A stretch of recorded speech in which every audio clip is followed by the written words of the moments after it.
রমজানের ঈদে ফজরের নামাজের পরে কিছু খেয়ে ঈদগাহের মধ্যে যাওয়া, এটা হচ্ছে সুন্নত ঈদ উল ফিতরের। আর কোরবানি ঈদের সুন্নত হচ্ছে ফজরের নামাজের পর থেকে কিছু না খেয়ে ঈদগাহের মধ্যে যাওয়া, কিছু না খেয়ে ঈদগাহের মধ্যে যাওয়া এবং বাড়ির মধ্যে এসে কোরবানি করে কোরবানির গোশত দিয়ে ঈদুল আজহার দিন সর্বপ্রথম খাওয়া, এটা হচ্ছে কোরবানির ঈদের সুন্নত।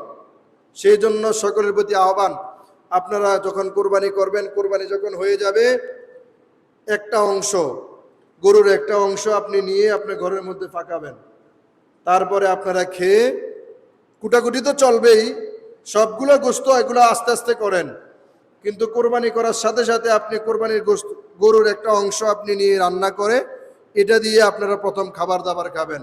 এটা হচ্ছে কোরবানি ঈদের সুন্নত। কোরবানি ঈদের সুন্নত হচ্ছে ঈদের দিন ফজরের নামাজের পর কিছু না খেয়ে ঈদগাহের মধ্যে যাওয়া, ঈদগাহতে ঈদের নামাজ পড়ে এসে কোরবানি করে কোরবানির গোশত দিয়ে সর্বপ্রথম খাওয়া, এটা হচ্ছে কোরবানির দিনের সুন্নত।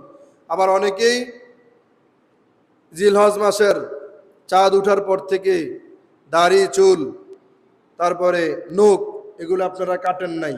হাদিস শরীফের মধ্যে এসছে কেউ যদি জিলহজ মাসের চাঁদ উঠা থেকে শুরু করে কোরবানি করা পর্যন্ত যদি এগুলো না কাটে, আল্লাহ তাআলা কোরবানি করার সওয়াব দান করবেন। সুবহানাল্লাহ।